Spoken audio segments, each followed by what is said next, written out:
여러분들 안녕하세요. 반갑습니다. 성실한TV 엄현석입니다. 이번 영상은 말이죠, 2009년도에 아시아 최초로 도입한 복지 혜택이 하나 있습니다. 혹시 그게 뭔지 아시나요? 바로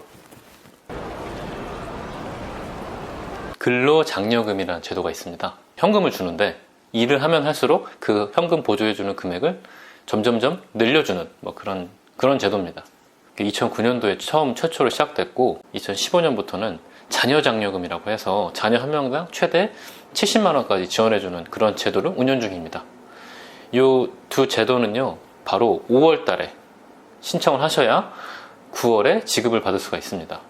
그래서 이번 영상은 그 근로장려금을 어떤 분들이 받을 수 있고 어떻게 신청을 해야 되는지 그거에 대해서 한번 알아보도록 하고요. 벌써 10년째 운영 중인 제도인데 도입했을 때 좀 논란이 있었어요. 그 논란에 대해서는 잠시 뒤에 얘기를 하기로 하고요. 궁금하신 분들은 끝까지 봐주시고 구독과 좋아요를 눌러주세요.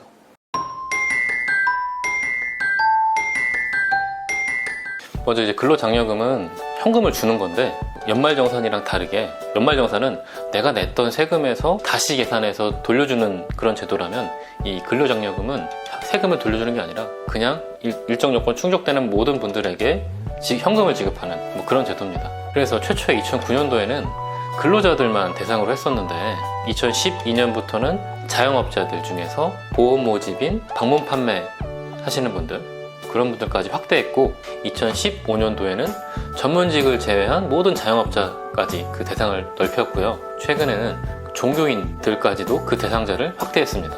그래서 좀 더 구체적으로 알아보면은 제가 지금 말씀드린 모든 요건을 충족하셔야 돼요. 첫 번째, 단독 가구이거나 18세 미만 부양 자녀가 있거나 70세 이상 부양 부모가 있거나 이런 가구여야만 되는 겁니다.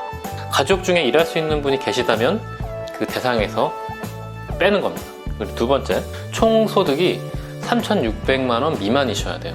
총소득이 3,600만원 미만인 가구여야 되고, 자녀장려금은 4천만원 미만이어야 됩니다.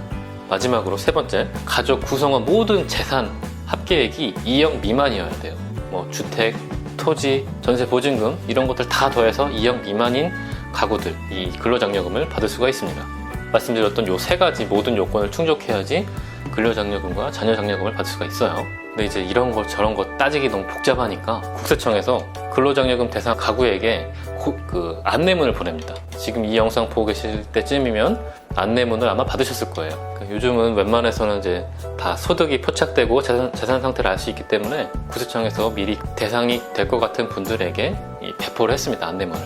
근데 혹시라도 빠질 수가 있거든요. 그래서 내 주변에 이런 조건에 충족될 것 같은 분들이 계시다면 그분들에게 꼭 한번 확인해 보라고 안내를 해주셔야 돼요. 전화번호 126 누르시고 전화하셔가지고 126이 국세청 콜센터 같은 거거든요. 거기 전화해서 안내 받을 수도 있고, 아니면 가까운 세무서에 내방하셔가지고 안내를 받을 수가 있습니다.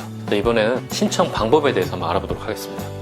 신청 방법은 ARS 전화로 하는 방법이 있고, 직접 세무서에 가는 방법도 있고, 핸드폰으로도 할 수 있으니까 핸드폰으로 하는 방법을 좀 알아보도록 하겠습니다. 국세청 모바일 홈택스 어플을 실행시키시고 장려금 신청하기를 누르신 다음에 여기 주민번호를 입력하시고 개별 인증번호라고 해가지고 여러분들이 그 안내문에 안내되어 있는 인증번호를 8자리를 누르시면 다음에 다음을 누르시면 그 인증번호를 통해서 신고서가 자동으로 작성이 됩니다.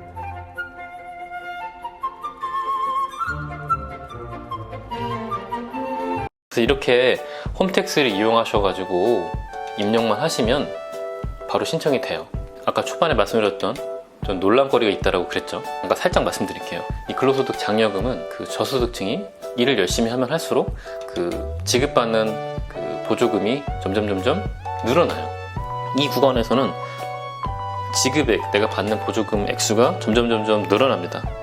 맞벌이 가구의 경우엔 최대 300만원까지 늘어나고, 일정 수준 소득이 증가해도 내가 지급받을 보조금 액수가 계속 고정이 돼요. 쭉 고정되다가 소득이 늘어나면 늘어날수록 점점 이제 받는 보조금 액수가 줄어들어요. 그래서 어떤 문제가 생길 수 있냐면은, 일을 열심히 해서 보조금이 계속 늘어나면 좋은데 내가 어느 순간 일을 더 많이 하게 되면 오히려 보조금이 줄어드니까 이 구간에서는 노동 의욕이 좀 꺾인다. 그래서 일부 학자들은 이런 것 때문에 주는 것을 신중히 해야 된다. 논란이 좀 있는 그런 제도입니다. 그래도 우리나라는 과감하게 2009년도에 아시아 최초로 도입을 했어요. 10년째 잘 운영하고 있는 그런 제도입니다. 자녀 장려금은 자녀 한 명당 최대 70만 원까지 보조해주는 그런 제도인데요. 마찬가지로 열심히 일해서 총 급여액이 늘어나면 늘어날수록 그 지급하는 액수가 점점 줄어드는 그런 구조로 있습니다. 아주 중요한 거. 지금 5월 1일부터 5월 31일까지 신청하셔야 9월 달에 지급을 받을 수 있거든요. 근데 이 신청 기간이 지나버리면 내가 받을 금액의 10%를 차감한 금액으로 지급을 받게 됩니다. 그래서 5월 말까지는 무조건 신청을 해 주셔야 되고요. 또 내가 세금을 안 낸 국세 체납액이 있다. 그러면은 내가 받을 금액의 최대 30% 한도로 세금을 먼저 내고 이걸 지급받게 돼 있습니다. 좀 아쉬운 게 있다면 이런 혜택을 받아야 되는 분들의 사정이 ARS로 신청하기도 힘들 수도 있고 세무서에 방문하기도 어려울 수도 있고 이런 스마트폰 어플이 없을 수도 있잖아요. 그래서 이왕에 이런 걸 할 거면 따로 신청을 안 하더라도 자동적으로 적용해 주는 건 어떨까? 그런 부분에 있어서 좀 아쉽습니다.